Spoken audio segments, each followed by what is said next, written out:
અમદાવાદ પશ્ચિમ બેઠકના ભાજપના ઉમેદવારે ફોર્મ ભર્યું છે। દિનેશ મકવાણાએ અમદાવાદ પશ્ચિમ બેઠકથી ઉમેદવારી નોંધાવી છે। અમદાવાદના પૂર્વ મેયર કિરીટ પરમારે ડમી ઉમેદવાર તરીકે ફોર્મ ભર્યું। પીએમ મોદીએ લોકો માટે કરેલા કામના કારણે જીત થશે। કયું કરશો?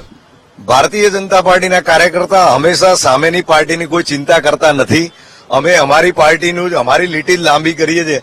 મેં જેમ કહ્યું એમ ભાજપના કાર્યકર્તાઓ પર મને વિશ્વાસ છે અને ભારતીય જનતા પાર્ટીનું નેતૃત્વ આદરણીય નરેન્દ્રભાઈ અને અમિતભાઈ જેની કર્મભૂમિ એ અમદાવાદ શહેર છે, મને ભાજપના કાર્યકર્તાઓ ઉપર ભરોસો છે।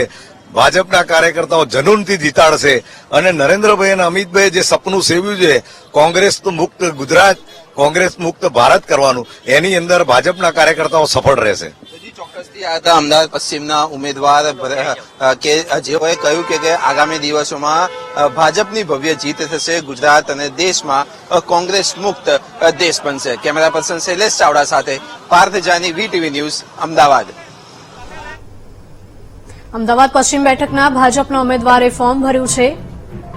દિનેશ મકવાણાએ અમદાવાદ પશ્ચિમ બેઠકથી ઉમેદવારી નોંધાવી છે, તો અમદાવાદના પૂર્વ મેયર કિરીટ પરમારે ડમી ઉમેદવાર તરીકે ફોર્મ ભર્યું છે। પીએમ મોદીએ લોકો માટે કરેલા કામના કારણે જીત થશે તેવો દાવો દિનેશ મકવાણાએ વ્યક્ત કર્યો છે। અમદાવાદ પશ્ચિમ બેઠક પર જીત નિશ્ચિત છે તેવું પણ કહ્યું। અમે ફરીથી વિધાનસભા વોર્ડમાં પ્રવાસ કરીશું। છેલ્લા 1.5 મહિનાથી અમે કાર્યકરો સાથે કામ કરી રહ્યા છીએ તેવું વધુમાં દિનેશ મકવાણાએ કહ્યું હતું। હવે ફરીથી અમે વિધાનસભા વોર્ડમાં પ્રવાસ કરવાના છીએ। અમદાવાદ પશ્ચિમ બેઠકના ભાજપના ઉમેદવારે ફોર્મ ભર્યું। દિનેશ મકવાણાએ અમદાવાદ પશ્ચિમ બેઠકથી ઉમેદવારી નોંધાવી છે। અમદાવાદના પૂર્વ મેયર કિરીટ પરમારે ડમી ઉમેદવાર તરીકે અમદાવાદ પશ્ચિમના ઉમેદવાર દિનેશ મકવાણાએ નામાંકન ભર્યું છે, તેમની ખાસ વાતચીત કરીશું। દિનેશભાઈ, આજે ફાઇનલી નામાંકન ભરી દેવામાં આવ્યું છે, રેલી નહીં, ખૂબ એકદમ સાદાઈથી નામાંકન ભરવામાં આવ્યું છે। હવે આગામી આયોજન કઈ રીતનું રહેશે? આજે 1.5 મહિના પહેલા કેન્દ્રીય પાર્લામેન્ટરી બોર્ડે મને ઉમેદવાર ઘોષિત કર્યો હતો। આજે પાર્ટીની સૂચના મુજબ, પાર્ટીના મેન્ડેટ મુજબ હું અમદાવાદ પશ્ચિમના ઉમેદવાર તરીકે ફોર્મ ભરવા આવ્યો છું। લગભગ 7 વિધાનસભા અમદાવાદ પશ્ચિમના ક્ષેત્રમાં આવે છે। 7 વિધાનસભામાં છેલ્લા 1.5 મહિનામાં લગભગ 4 થી 5 વખત અમારો પ્રવાસ થઈ ગયો। રેલી થઈ ગઈ, scooter rally, bike rally, door to door પ્રચાર થયો, મિટિંગો થઈ। આજે ફોર્મ ભર્યા પછી આજથી પ્લાનિંગ કરીશું સાંજે બેસીને 2-3 દિવસની અંદર અમે વોર્ડ શક્તિ કેન્દ્ર સુધી અને વિધાનસભાનો ફરીથી અમે રાઉન્ડ કરવાના છીએ। જે વિસ્તાર બાકી રહી ગયો છે એ વિસ્તારની અંદર ફરીશું।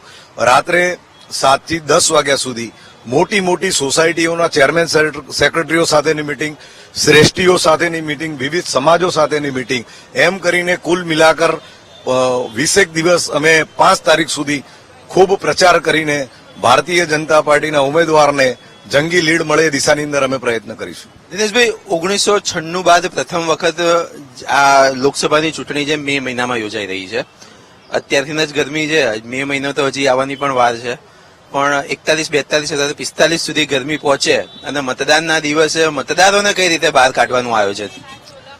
મને ભારતીય જનતા પાર્ટીના કાર્યકર્તાઓ ઉપર ભરોસો છે। છેલ્લા 1.5 મહિનાથી હું ગરમીની અંદર પણ પ્રવાસ કરું છું।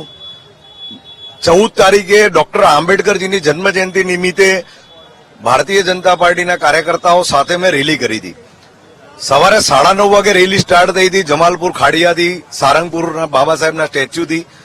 જમાલપુર વિધાનસભામાં ભર્યા, દરિયાપુર વિધાનસભામાં ભર્યા। 1:30-2 વાગે અમે અસારવા ઓમનગર ખાતે રેલીનું સમાપન કર્યું હતું। ત્યારે 600 થી 700 કાર્યકર્તાઓ ભાજપના હાજર હતા। 3:30 વાગે નહેરુનગરથી અમે રેલી સ્ટાર્ટ કરી હતી। રાત્રે 10 વાગ્યા સુધી 4 વિધાનસભાનો પ્રવાસ કર્યો। છેલ્લે 700 થી 800 હજાર કાર્યકર્તાઓ રેલીની અંદર હાજર હતા। મને ભારતીય જનતા પાર્ટીના કાર્યકર્તાઓ પર ખૂબ ભરોસો છે।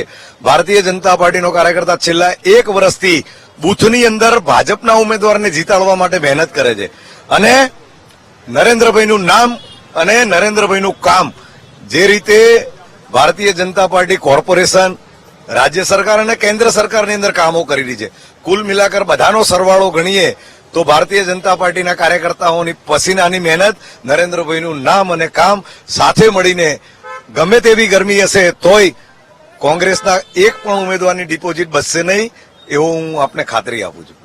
અંતિમ સવાલ, વિપક્ષ બાબતે શું કહેશો? કેટલા મતથી હારશે, તમે કેટલા મતથી જીતશો? અને આ ઉપરાંત સાંસદ બની જશો તો પહેલું મહત્વનું કામ કયું કરશો? ભારતીય જનતા પાર્ટીના કાર્યકર્તા હંમેશા સામેની પાર્ટીની કોઈ ચિંતા કરતા નથી. અમે અમારી પાર્ટીનું અમારી લીટી જ લાંબી કરીએ છીએ.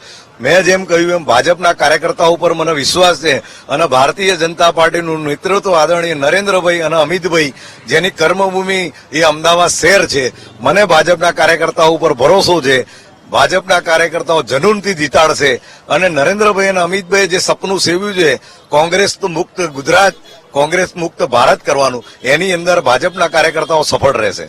ચોક્કસથી આ હતા અમદાવાદ પશ્ચિમના ઉમેદવાર કે જેઓએ કહ્યું કે આગામી દિવસોમાં ભાજપની ભવ્ય જીત થશે, ગુજરાત અને દેશમાં કોંગ્રેસ મુક્ત દેશ બનશે. કેમેરા પર્સન શૈલેષ ચાવડા સાથે પાર્થ જાની, VTV ન્યૂઝ, અમદાવાદ.